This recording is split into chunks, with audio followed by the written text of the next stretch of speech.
En une fraction de seconde, la vie d'Indira Ampio a définitivement changé ce samedi 17 décembre 2022.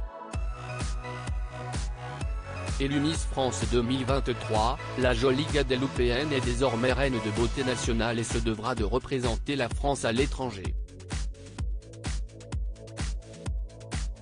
Pour elle, le concours de beauté restera gravé à jamais. Surprise, joie, bonheur, mais aussi fou rire.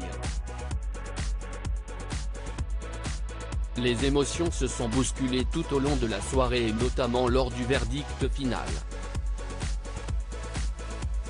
Confrontée à sa rivale et amie Agathe Coët, Miss Nord-Pas-de-Calais, la jeune femme a eu quelques secondes de doute lorsque Jean-Pierre Foucault a annoncé son nom. Avec le trop-plein d'émotions et le bruit environnant, Indira Ampio n'a pas tout de suite entendu son prénom. Perplexe, elle n'a pas immédiatement réagi et a dû demander confirmation à sa première dauphine.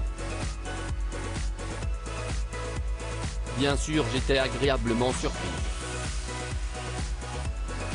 J'avais ma première dauphine en face de moi. Je lui ai dit mais si esti-moi. Elle m'a dit oui si esti-toi. C'était un très bon moment, j'ai hâte de voir le replay pour revivre ce moment, a-t-elle expliqué au cours d'un entretien accordé à LCI le lendemain de son sacre.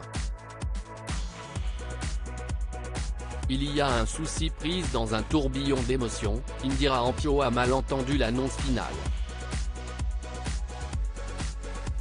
Une situation étonnante qui a donné lieu à un fou rire entre les deux demoiselles finalistes. Quand ils ont dit Miss Guadeloupe, j'ai compris Miss Poitou, alors je me suis dit là il y a un souci.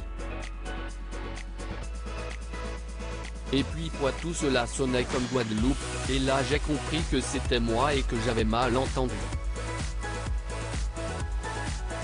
On était mortes de rire toutes les deux, a-t-elle ensuite dévoilé. Fort heureusement, la belle Antillaise de 18 ans a donc pu compter sur la réactivité de son amie qui l'a tout de suite sorti de son hésitation.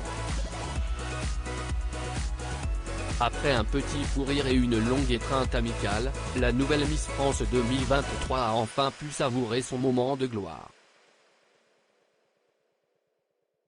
Coiffée de sa sublime couronne, habillée de sa nouvelle écharpe et un splendide bouquet à la main, elle a fait ses premiers pas vers son public, juste avant d'enchaîner sur une folle nuit et un lendemain chargé d'interviews.